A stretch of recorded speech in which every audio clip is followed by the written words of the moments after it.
Queen Rania, welcome back to our program. Thank you, Christiane. Can I first ask you, it is Ramadan, it's just started, and I wonder what your reflections are for yourself, for your family, for Muslims around the world, celebrating, or maybe that's not the right word, marking Ramadan this year in the middle of this war. Well, you know, Christiane, Ramadan for us is a month of worship, charity, and compassion for our fellow human being. And I think this year we're welcoming these holy days with very heavy hearts. Ramadan is typically defined with family gatherings, people coming together, sharing a meal and breaking their fast together. But what is it like for the people of Gaza today, who are now hungry and thirsty in tents or makeshift shelters, who are mourning their dead and mourning the life that they had just a few months ago? You know, Christiane, since the beginning of this war, Israel has cut off everything that is required to sustain a human life. Food, fuel, shelter, medicine, water, and it has been going on now for 5 months, and it's left the people of Gaza completely reliant on outside assistance. And actually it has systematically denied and delayed a lot of that assistance, occasionally bombing some of the convoys that bring this assistance and bombing some of the people, shooting at some of the people who are trying to get whatever scarce resources that they can get. According to the UN, every single person in Gaza today is hungry. Over a quarter of the population, that's more than 550,000 people, are one step away from famine. Experts say that they have never seen a population descend into such mass hunger so rapidly. I mean, I'm hearing of people just eating whatever they can get their hands on, including grass, or they're having to grind, bird feed or animal fodder just to make bread. And in the north of Gaza, people are not on the verge of starvation, they're actually dying of starvation.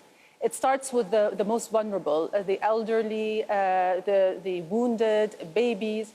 We're hearing increasing number of babies who are dying from severe malnutrition and thirst. And if things don't change, I think these cases are going to be spiraling throughout the Strip. And you know, this has been a slow motion mass murder of children, 5 months in the making. Children who were thriving and healthy just months ago are wasting away in front of their parents. Starvation is a very slow, cruel, and painful death. Your muscles shrink, your immune system shuts down, your organs give out. Imagine being a parent, having to go through that, witness your child going through that and not being able to do anything to help. It is absolutely shameful, outrageous, and entirely predictable what's happening in Gaza today because it was deliberate. Queen Rania, we have been reporting systematically what you are describing. In fact, a lot of the world is now and has been reporting this severe hunger, the statistics, the pictures that you're talking about. I wonder whether you think that is the reason why, for instance, the United States, the UK, other nations which are allies of Israel have started to really ramp up their need to deliver aid, like the airdrops that Jordan has been involved in. You see the US doing it. You see the idea of a floating pier in order to bring much more aid via the sea. Do you think the message that you've just described has actually now gotten through? Well, look, let me just be very clear about what these airdrops are. They are us resorting to desperate measures in order to address a desperate situation. These airdrops are literally just drops in an ocean of unmet needs. And King Abdullah has said from the very beginning, they are neither sufficient nor they are a substitute for humanitarian access at scale. So countries should not use them as a way out, nor should they be viewed as an excuse for not doing what needs to be done. And that is implementing an immediate and sustained ceasefire, opening all access points into Gaza, particularly land routes, streamlining the inspection process, and making sure that there is safe access within Gaza so that the aid can be distributed. Every moment counts. Children are starving as we speak, so every moment and every meal counts. And so I think now we're past the stage of trying to talk Israel into doing these things. We need to actually start using measures and political leverage to get them to do those things. Can I ask you to describe what Jordan has done? Well, first of all, you're sitting in an airbase. I believe behind you is some of the goods and humanitarian items that will be dropped. Tell me when they're going to be dropped into Gaza, and how has Jordan's experience been with, for instance, its hospital there, with the airdropping? Well, look, the reason why we started doing these airdrops is we found that after trying so hard in vain to persuade Israel to open the access points, the land access points, that we had to do something. We couldn't just sit idle and watch people starving. And so King Abdullah started organizing these airdrops. But I have to emphasize that the need is much greater than what we're being able to provide. As it stands today, there are trucks. There's tons of food in trucks that are miles away from people who are starving. So the hunger is not a natural disaster. This is a man-made, an Israeli-made disaster. It is deprivation by design. No matter the volume of the aid going in, nothing is a substitute for a ceasefire. Delivering aid under bombardment does not stop the destruction, the death, and the heartbreak. Mm-hmm. We cannot save people from hunger only then to bomb them to death.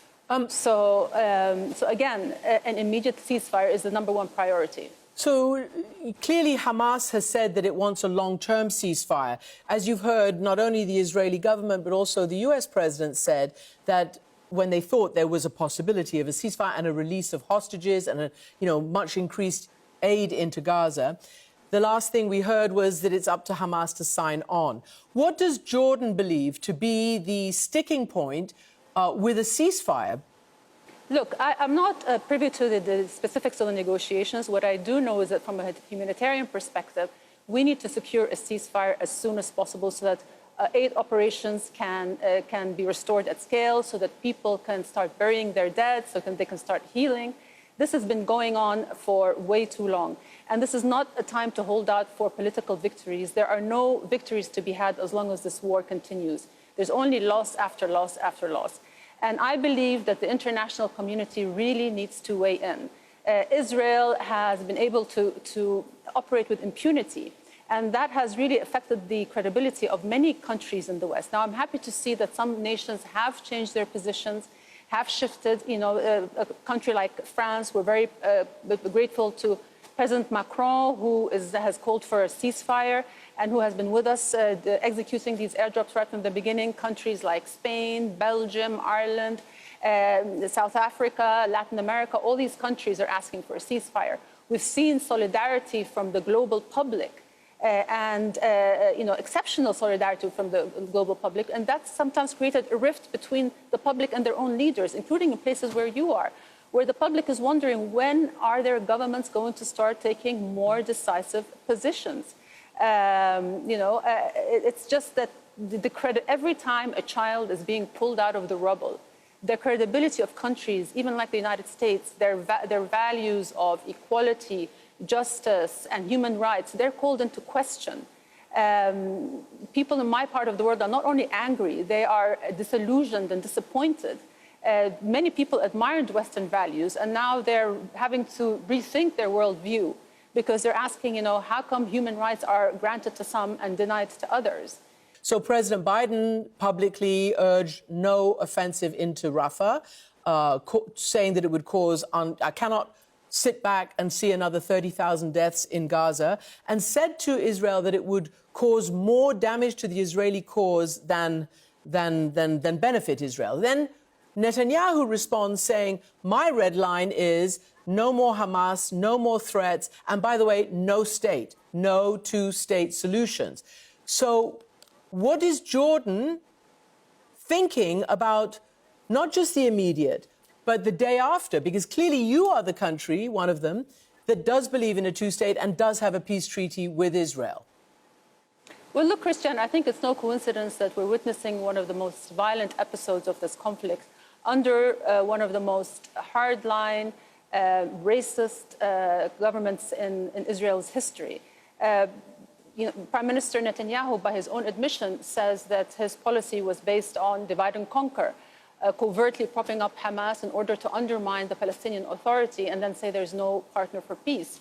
Last year, even before October 7th, we has set a record in terms of settlement expansion and construction.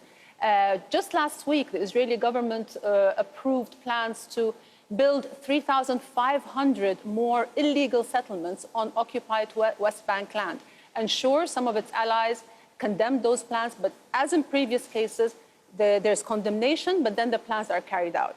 As long as Israel is allowed to get away with breaking international law, as long as its allies don't hold it accountable, it will just increase its sense of impunity. So for years, Israel talks peace, but then condemns it to death by settlements, making a contiguous, independent Palestinian state less viable by the day. And for the longest time, we hear the international community talking about a two-state solution while allowing Israel to create a one-state reality. And so, you know, I think the time for trying to persuade Israel to do the right thing has long passed. It is time for us. We are not, when you look at the horrendous reality that's in Gaza today, it is hard to believe that Israel is being unfairly singled out, that it's being held to a higher standard. Critics of Israel merely wanted to do the bare minimum, which is just abide by international law. Obviously, you were received at the White House along with the King. You also went to Capitol Hill, where some of the strongest support does reside. What message did you deliver on Capitol Hill, and what did you hear from them? Well, I think a lot of people need to know more about this conflict, to really understand the intricacies of it, to understand that this is one of the greatest historical injustices. And to understand what the root cause of this issue is, to understand that this conflict did not begin on October 7th, that it was a result of years of occupation, of settlement expansion, of human rights abuses, of disregard for international law. And this is what led us to this point. You know, if we look at Israel today, you know, sometimes you hear the Prime Minister justifying the war by saying that he is doing what the public wants and that the overwhelming majority of Israelis support this war. Well, you know, I refuse to believe that an entire population can look at what's going on in Gaza and be okay with it. In Israel, the dehumanization of Palestinians is systematic. It's ingrained. It is ubiquitous. They believe it. They believe that if we don't kill them, they're going to kill us. And so I blame hardline Israeli leaders for keeping their people in this perpetual state of fear of an existential threat that doesn't exist, and making them feel like just killing Palestinians and killing Hamas is going to be the solution to the problem. Let me ask you. The real solution to the problem is to end the occupation.